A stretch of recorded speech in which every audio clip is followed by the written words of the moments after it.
This is The Blockchain Show. The Blockchain Show is a weekly podcast that demystifies and promotes widespread adoption of cryptocurrencies and distributed ledger technology.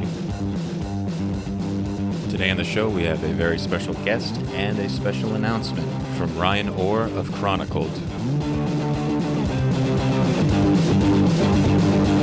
I'm Steve Anderson. I'm a co-host of The Blockchain Show. Oh, I am Sarah Hempfling. I'm co-host. Here.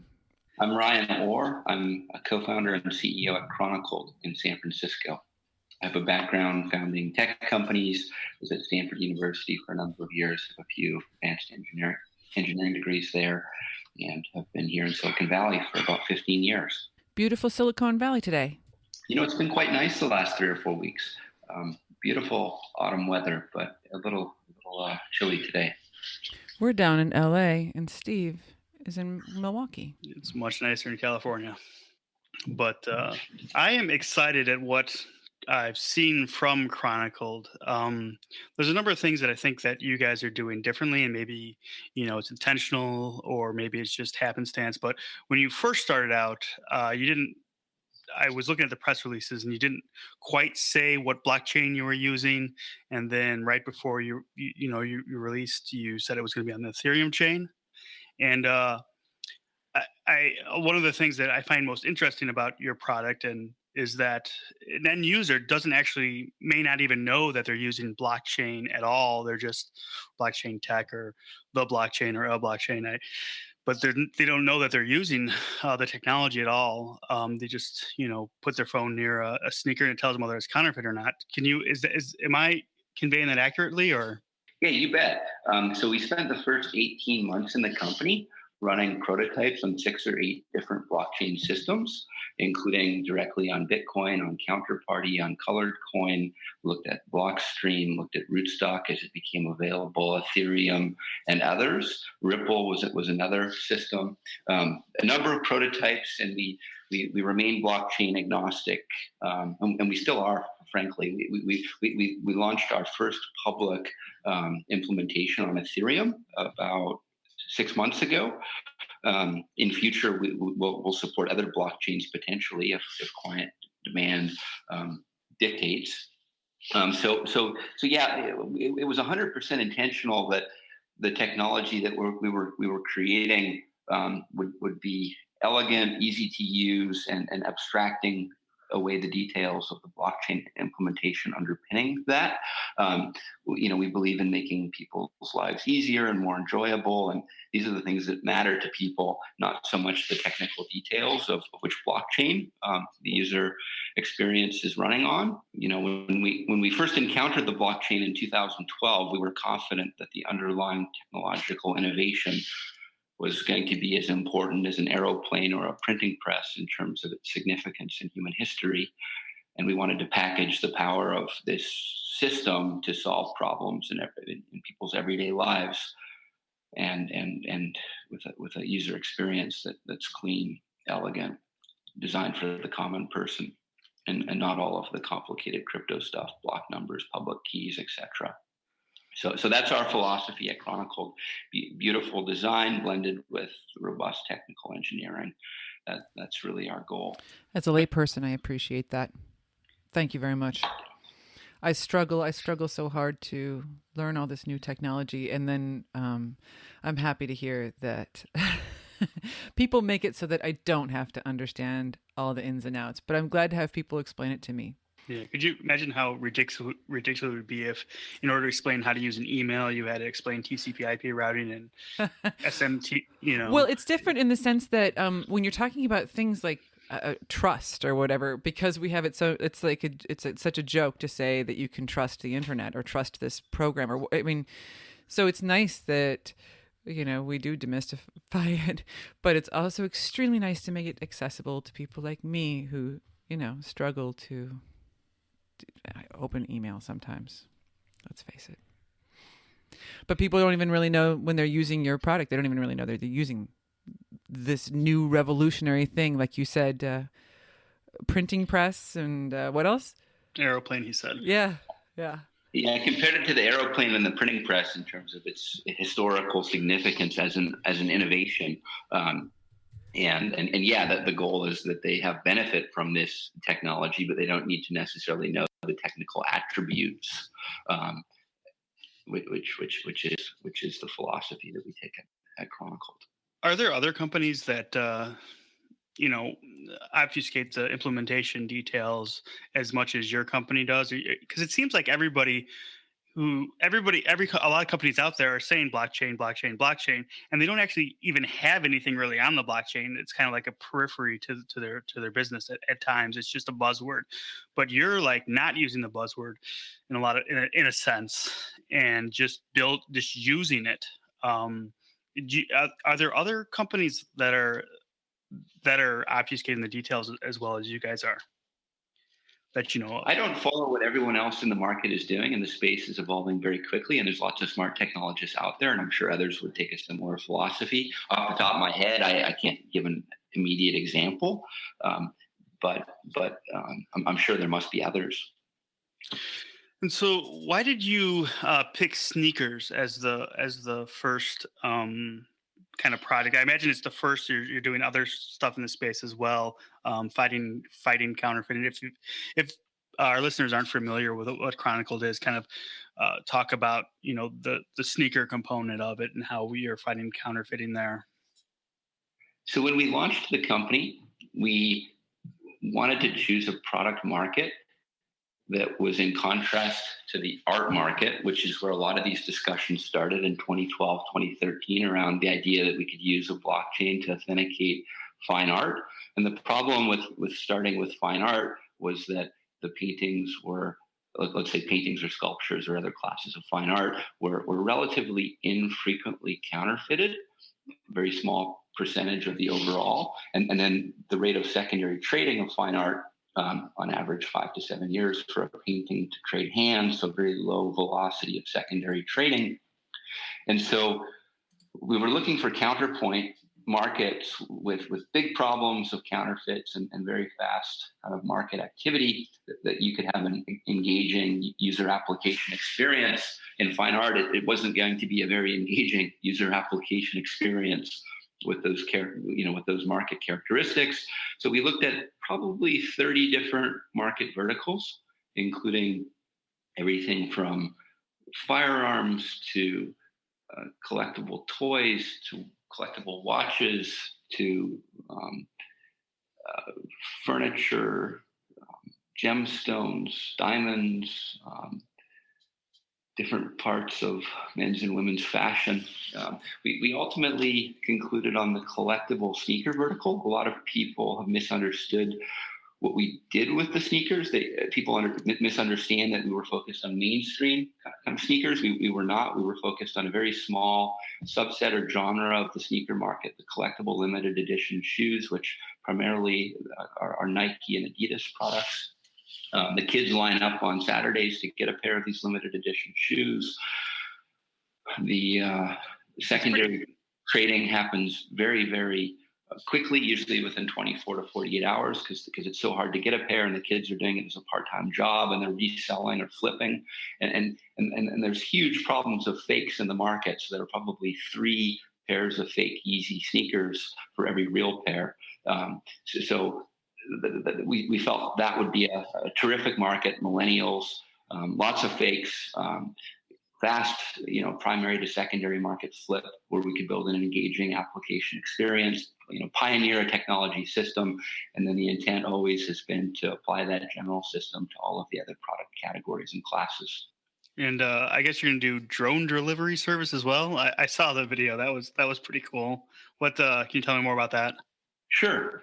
So the drone delivery service is the first project that we've announced out of our blockchain and IoT laboratory, which we launched in September. And as far as I know, this is the first time ever in human history that a machine-to-machine use case has been implemented with decentralized blockchain intermediation. So the drone was able to authenticate and gain access to an apartment using a secure cryptographic identity chip and a decentralized blockchain. What's cool is that because it's decentralized, it allows a user to gain full control over who can access his apartment. So there's no way that a trusted centralized entity like an Apple or an Amazon could ever gain access. Wow. And That's interesting. in the future, we could imagine that this technology could support a green drone economy. So things that you didn't see in the little video, for example, the drone's flight path could be recorded to the blockchain on an immutable basis. So what that means is the cryptographic identity chip on the drone could sign and timestamp points of takeoff, the waypoints, the point of delivery or access. And this can create a transparent and public record keeping of where the good drones are flying.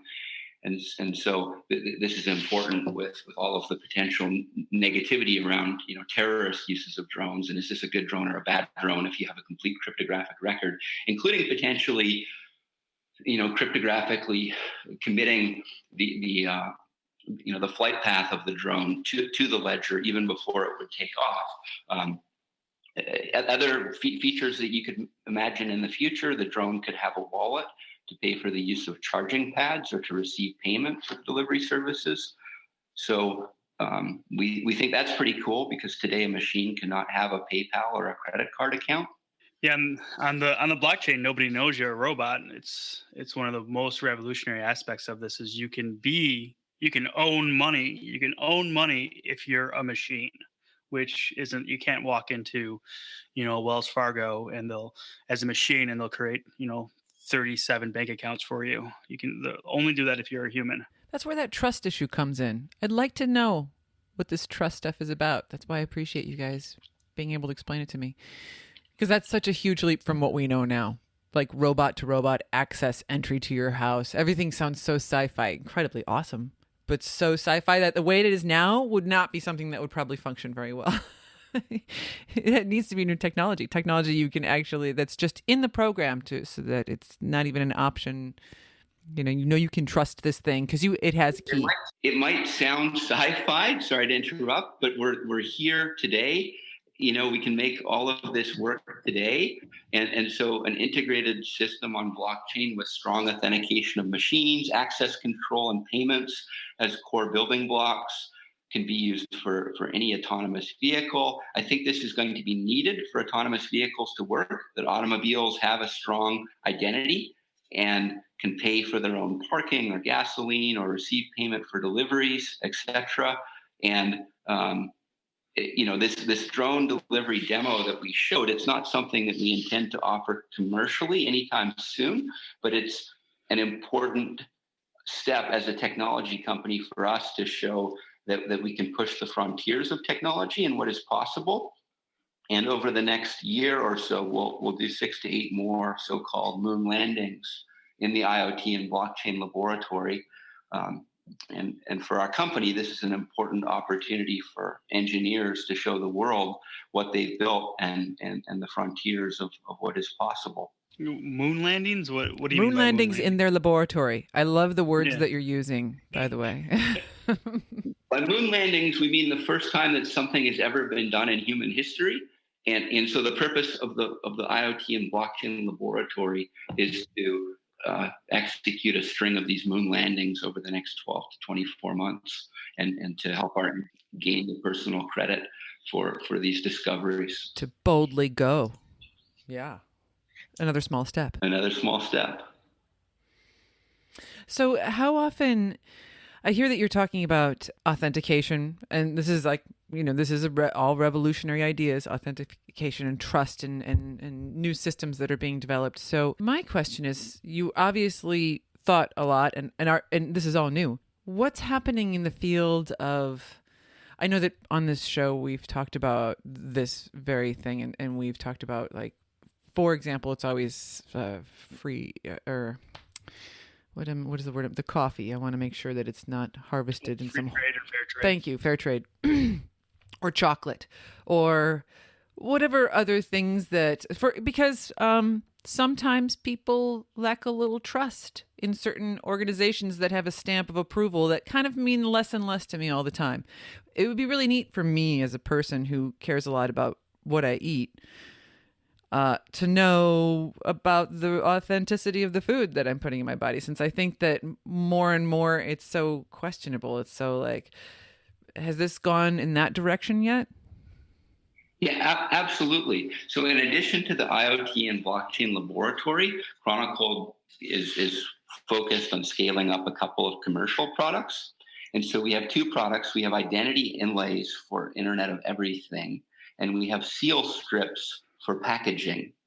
And so companies can reestablish trust with their consumers by including in their products a chip that they cryptographically register to blockchain that makes the product something that can be provably, verifiably tied back to the identity of that brand. And so the fundamental innovation that Chronicle has accomplished is creating this secure system of identity on both ends, on the product end and on the ledger end, and we use secure tamper-proof form factors to attach the chips to the products, and then the chips have a public and private key, and then the registration of the chips to the blockchain ledger. So it's secure identity on both ends, and it's taken us about 18 months to 2 years to figure this out. If you go back to the beginning of the company when we were first looking at the fine art market, we were looking at registering the paintings to blockchain, and we had a discussion with Scott Nolan, who was a partner at Founders Fund, and he made the observation that unless you can link the physical products to the blockchain in a secure way that can't be hacked or broken or tampered with, if you can't create that secure link, you really haven't solved the problem. So the first 18 to 24 months of the company, we were focused on solving that problem.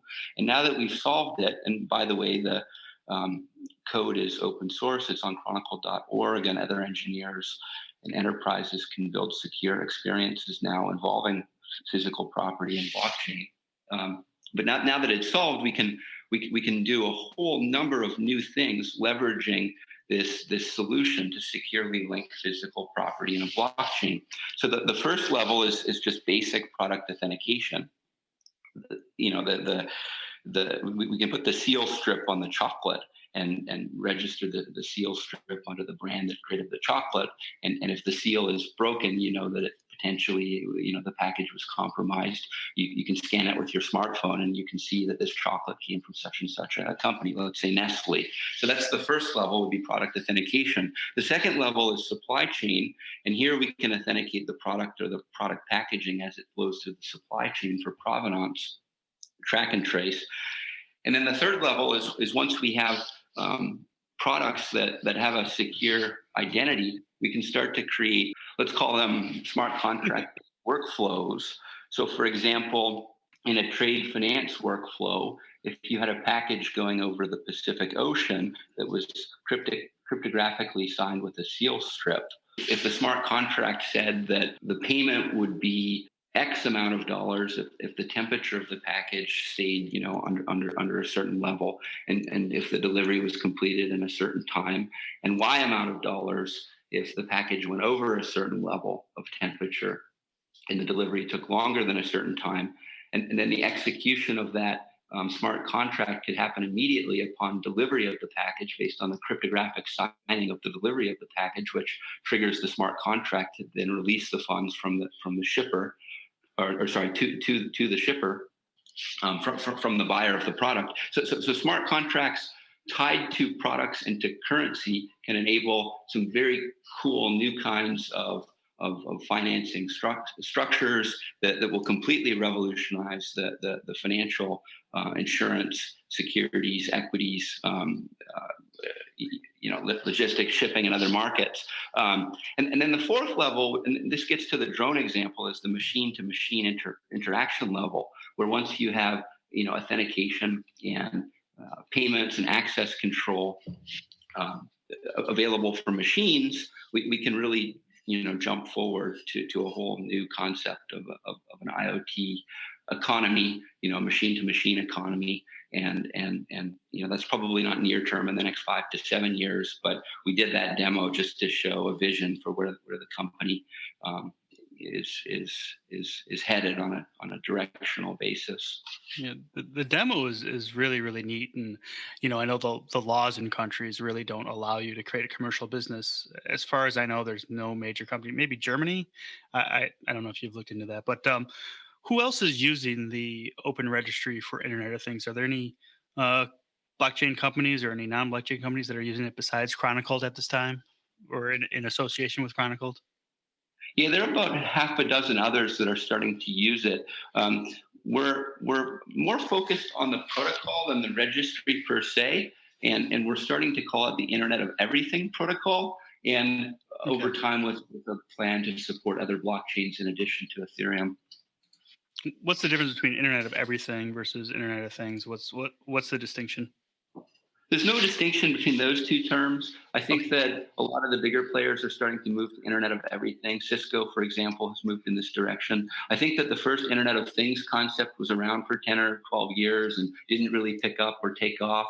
I think the problem is that you really didn't have the internet and the Internet of Everything. And so the blockchain can become like the internet and basically put the internet into the Internet of Everything. Until you could securely link the physical property to the internet, you couldn't really create the Internet of Everything. Now that we've solved that problem, the whole space should start to emerge. A lot of your Internet of Things are really unsecure. It seems like. Will Chronicled be at the forefront of making these devices, these things that are on the Internet of Everything, really cryptographically secure?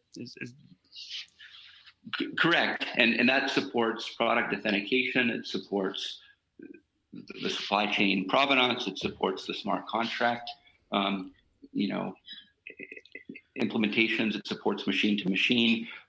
Once you put a secure cryptographic identity chip in a product and you link that to a immutable ledger and it's secure on both ends, and that break becomes, that link becomes unbreakable, then you have the potential. Let's call it a secure Internet of Everything, SIOE. You have the potential for a whole kind of new level of Internet of Everything to form. I beg your pardon. Forgive me for interrupting your flow, but part of this show is demystifying this. And can one of you smart gentlemen please demystify what the Internet of Things? Because I didn't know this existed until I made Steve say it about 4 times today, and still thought I got it wrong. I don't know what the Internet of Things or everything is. Imagine being able to interact with every single product in your home or in your office from your smartphone, and that every single product or thing in your home has a digital identity.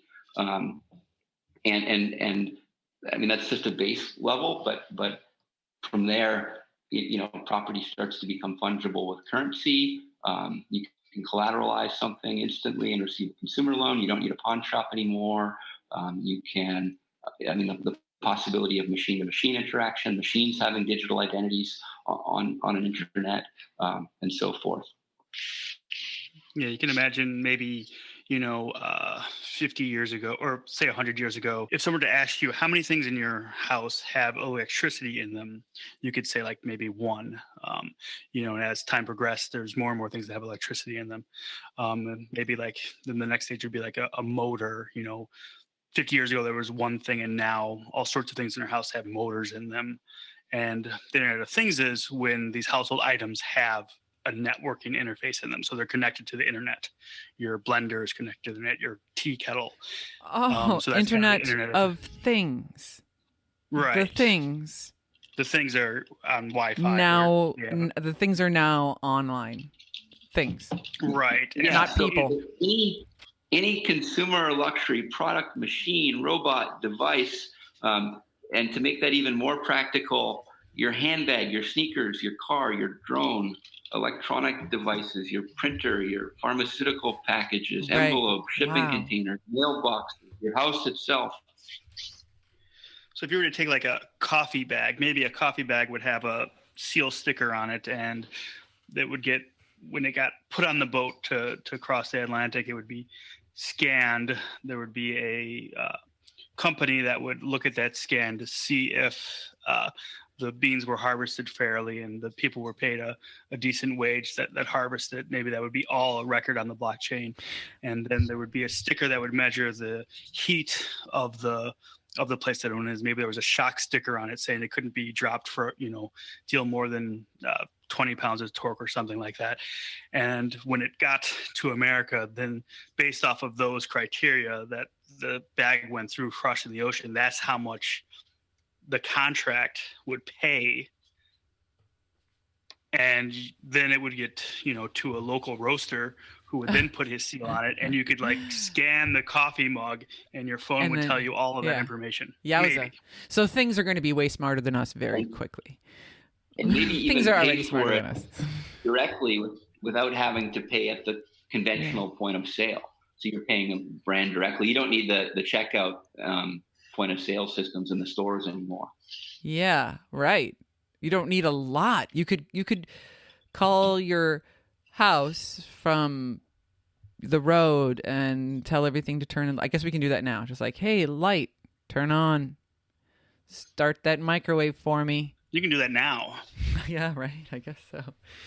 Yeah, there's all of that interoperability is coming, but that's been the biggest problem with the Internet of Things is the lack of interoperability. So every single company with its class of devices has all of those devices registered to its private back end. Even back in the early days, AT&T and Verizon, they had their own private back end databases to register all the phone handsets. And so it wasn't easy to shift from one network provider to another with your phone number and your device. And then eventually the government said, we got to make that interoperable so I can transfer from Verizon over to AT&T. If you think of those two companies as the first Internet of Things companies with devices that were small and internet registered and capable. But now you imagine that every single class of objects could have a digital identity. And if they all have registrations to the private back-end servers of the companies that create them, none of them will be interoperable one with the other. So one of the possibility, the big potentials of the blockchain is that it can become an interoperable system of identity, for all of these different classes of devices, products, robots, etc. For authentication, for payments between things. So you teased something on your website. That you were going to offer a new experience on the 25th of October. Do you need us? We'll edit this out, but do you need us to hold this show until then? Can you tell us about what you're doing on the 25th? Is it a secret or what's going on? We are launching the two products that were laser focused on scaling up the Internet of Everything inlays that can be added to the construction of a product, a chair, a car, a drone, a handbag, a sneaker.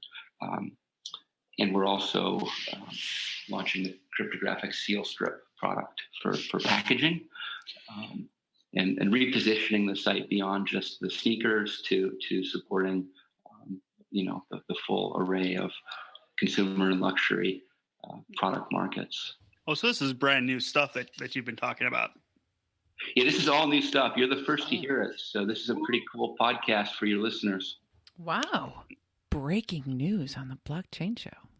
Blockchain Show exclusive. Well, it's not exclusive, but that is definitely very cool and very exciting. Yes. Thank you. Yeah, we're very excited about 2017. There's going to be a lot that happens. This space it's a very fun and exciting space to be in. What were you in before? You said you've been in Silicon Valley for 15 years.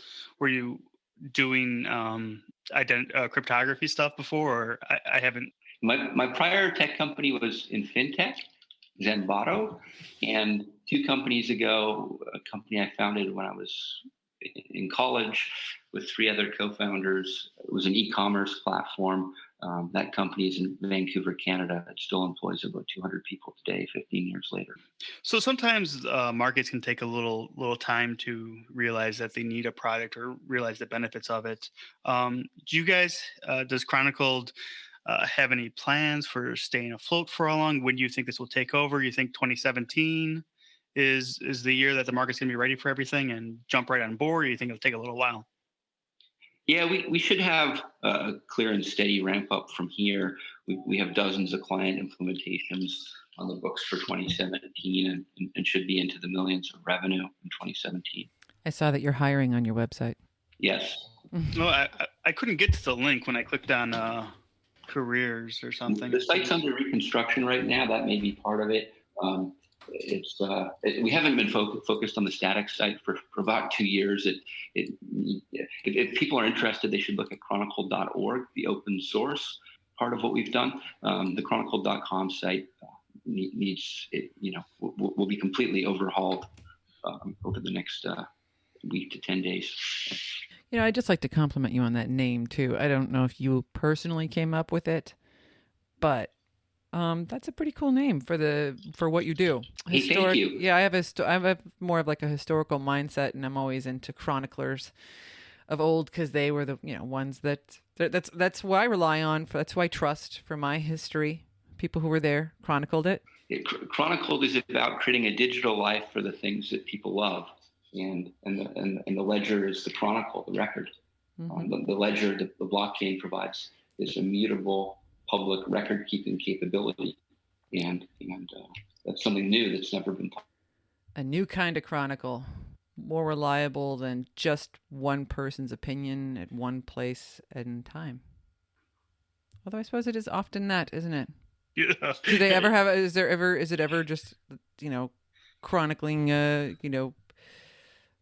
Like historical opinions. Do opinions ever come into chronicling of this nature?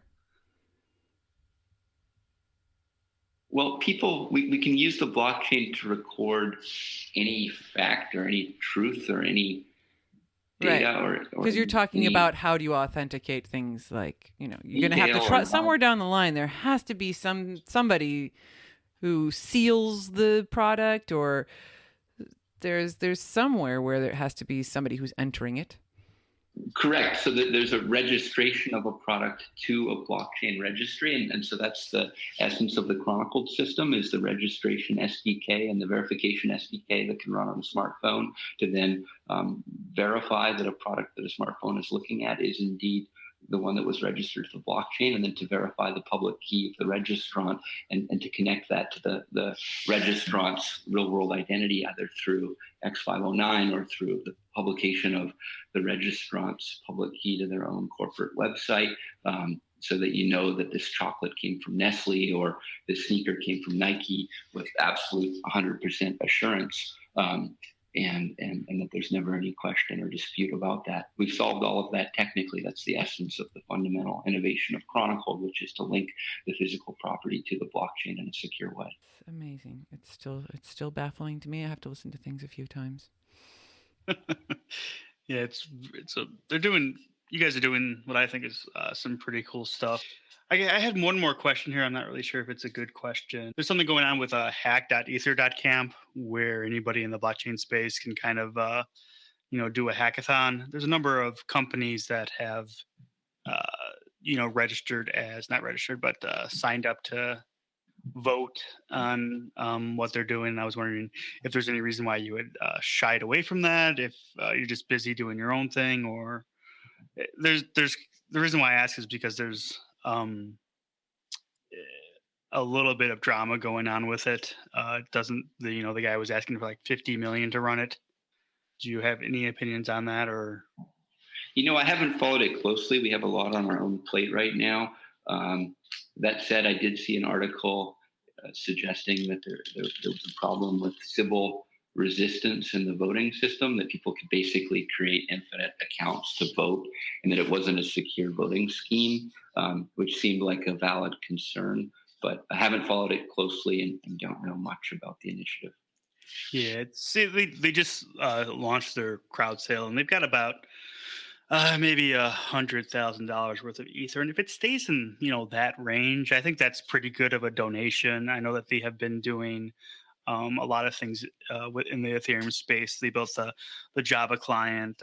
They have a web Ethereum client that uses, I think it's Cloud9. So they do a lot of stuff in the space where if they're only raising, $100,000 or so, I think that's pretty fair for a donation. I would be incredibly scared because of what happened with the DAO if they were to raise, the 50 million they were asking for and something went terribly wrong. I don't know if the space could take it, but it looks like they're not going to raise, that much. So What are there any project in this space, in the blockchain space, that have you really excited other than Chronicled? Yeah, I'm really excited about Symbiont. I'm excited about what else am I excited about right now? It'll be interesting to see if the project Manuel Arouse is doing. I think he's calling it Zeppelin, to aggregate smart contracts into a library and to show analytics on the hardening or the battle testing of the smart contracts. If that proceeds, it's not clear to me yet if smart contracts are going to be treated as proprietary or open source, and how that whole discussion unfolds. What the revenue model will be on smart contract building blocks is an open question. Is it going to be a new licensing model or some kind of platform as a service, micro pennies for contract call kind of a model? I think is an open question for 2017. I really like what Sebastian is doing at Bitpagos with payments from international guests to visit hotels in emerging markets, where the payment from a credit card hits a paywall and flips into Bitcoin, and then the entrepreneur in Venezuela or Argentina gets paid in crypto and doesn't have to deal with the draconian banking regimes and the hyperinflation. They often have a 30-day delay. The central bank delays the payment that they receive as a hotel operator, and the inflation is so bad it kills them. And how long can they processing fees are so high in those local markets, it kills them, and so they lose like 30 to 40% of the value of a transaction. And this method solves that. And Sebastian's doing a great job helping these hotel entrepreneurs. What else? Those are a few. Yeah, it's exciting stuff. The first two of those projects I had heard of. I hadn't heard of the third one. So really, it's such a fast-moving space, and there's always something new around the corner. So just amazing. Do you have anything else you'd like to add, Ryan or Sarah or anybody? I have to tell you, I really want to know what it is that a person like you is most interested in the blockchain. And I didn't really, you said what was the first name that came out of your mouth? Start with an S or S sound? Symbiont. Oh, maybe say it again? Symbiont. Oh, yes, right, okay. Symbiont. If you want, I can connect you someone there. Oh. Adam Krellenstein built Counterparty and has built a team in New York with some key people from the New York financial community, including, I believe, like the chairman of the SEC, a former senior level person in the SEC. And they have a big project with the state of Delaware to put all the corporate registrations onto blockchain. And that's what Symbiont does? Correct. Oh, okay. Amongst other things. I don't want to speak for them, but. Wow. Well, thank you very much for being on today. Hey, you're welcome. Thanks for the interest and appreciate the opportunity. And I don't think that we need to wish you any luck with your venture, because it's clearly taking off. Oh, I guess I have one more. I just thought of another question. As far as like a crowd sale or an ICO, they're all kind of the rage these days, which with a lot of companies raising money.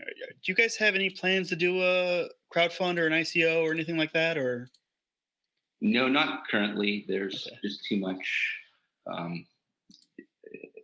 risk from a regulatory standpoint. We'll take a classic, corporate finance approach to raising capital for Chronicled and building the company. Yeah. Do you have any opinion on the amount of money that's going around in this space to different ICOs? Singular DTV raising $7.5 million in like 10 minutes, and First Blood raising 6.5. The DAO getting 150. I don't follow all the ICOs closely. There's a lot of vibrancy in the space, and there's, just like in the gold rush, there was real gold, but there was also a lot of hype and a lot of not every kind of gold miner found a successful gold mine. I think anytime you have an exciting period of innovation, you have a bubble, and you have a lot of a lot of people attracted to a space. We're focused on the day-to-day blocking and tackling and building a commercially viable solution and creating real value for a clientele and for the world. And so frankly, I don't spend a lot of time keeping up with all of the noise. Okay. Great. I thought that was a really great interview. Thanks for coming on the show. I personally really appreciate it. And I'm sure our listeners will appreciate having you on as well.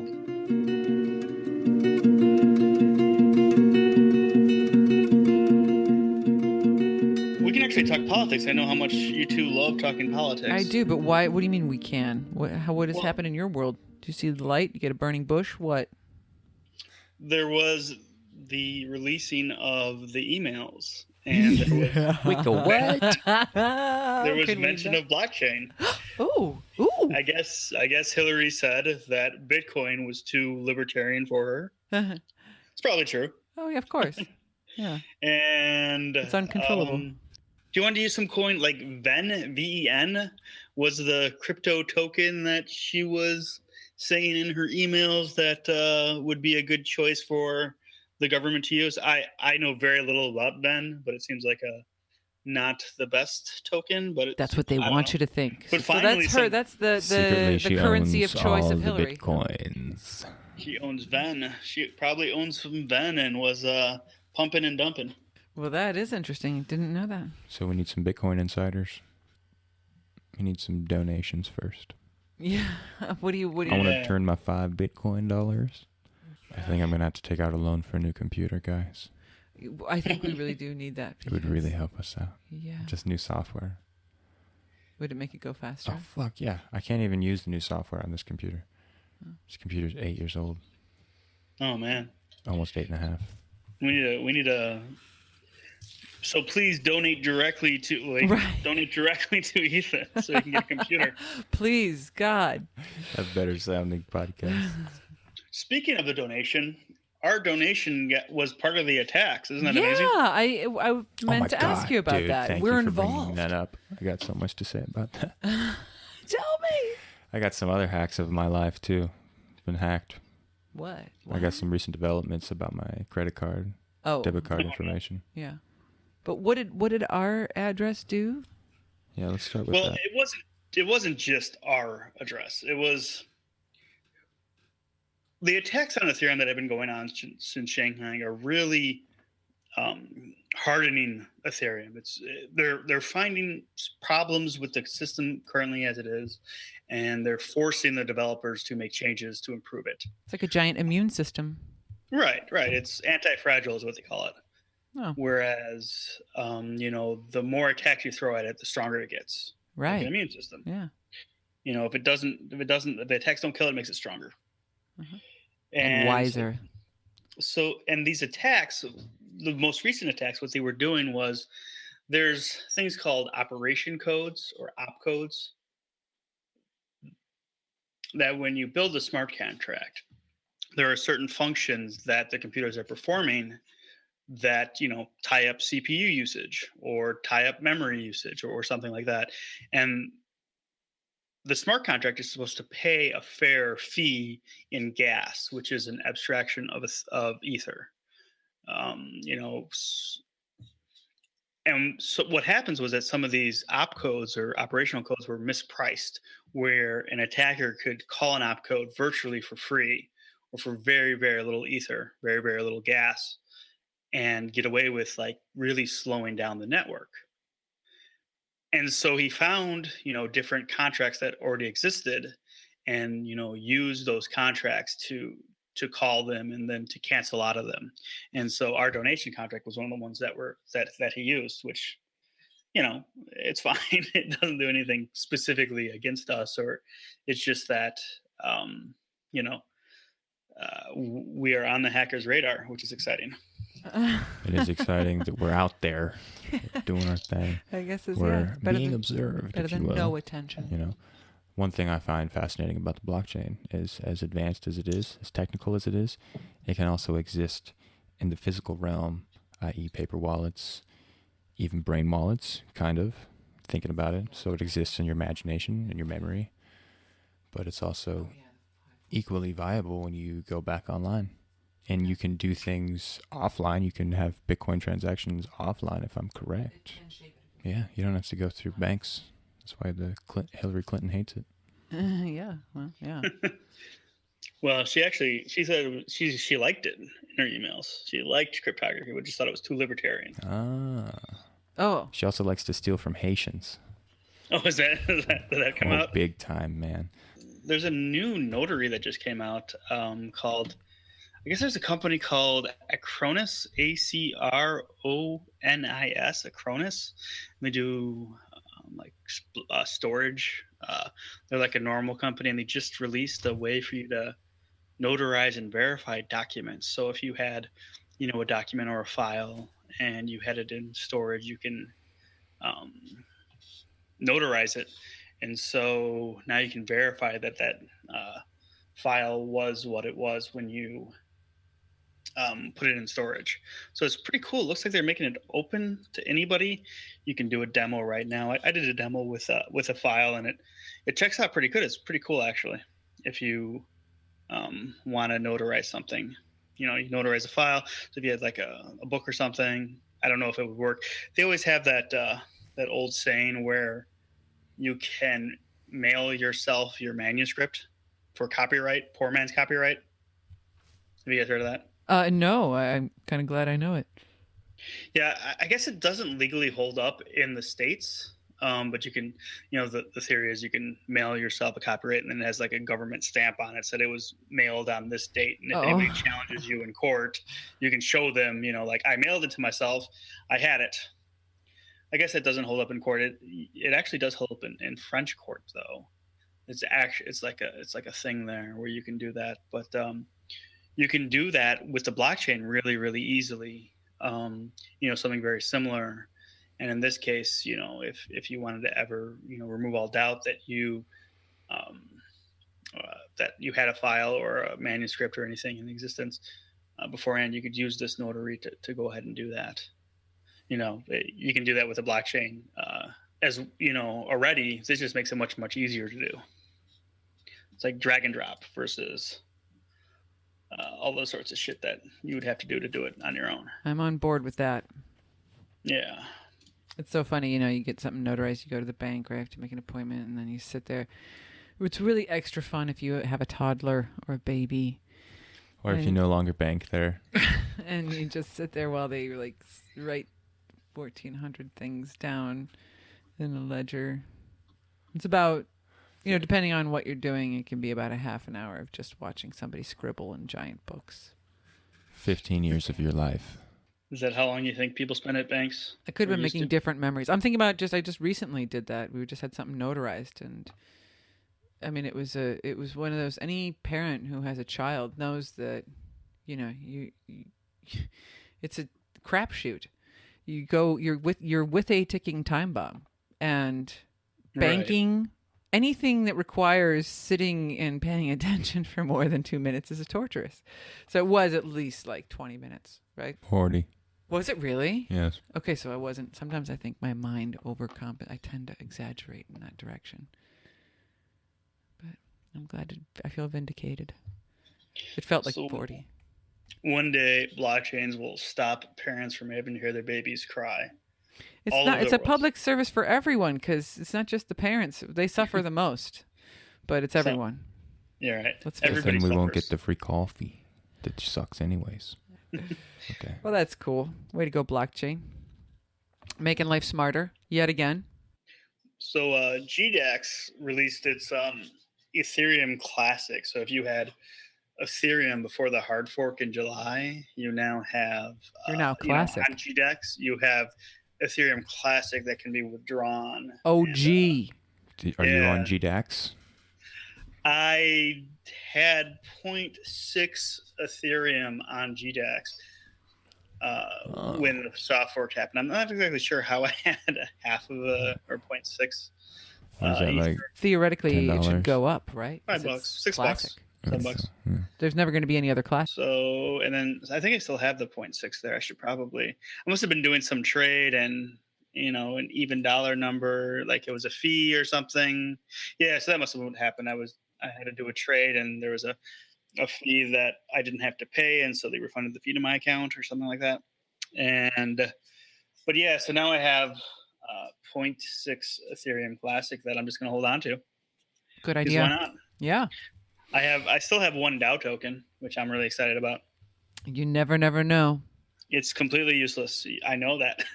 Well, but maybe collector's item. I was going to say, it's like, weren't we talking about Pokemon? You play Pokemon Go? Is that still a thing? I never played that. No, I downloaded it and I deleted it before I even opened it. Yeah, me too.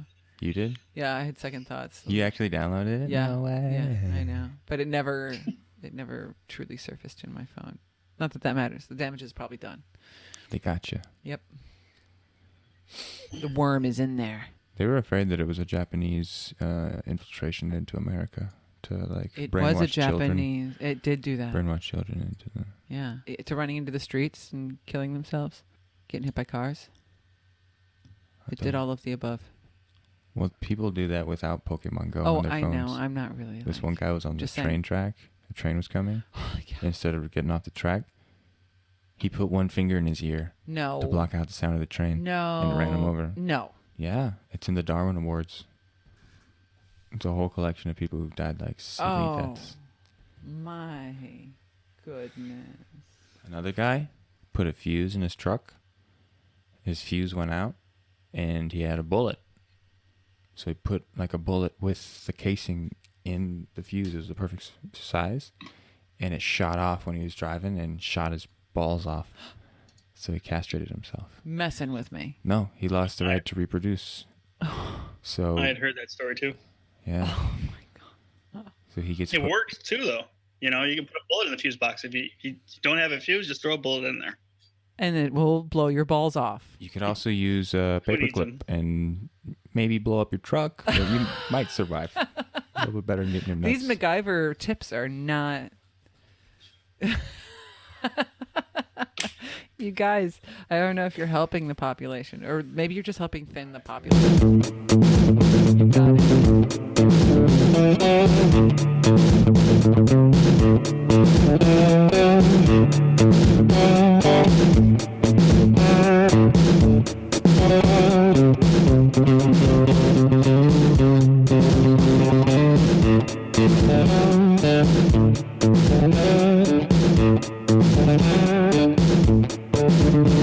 it.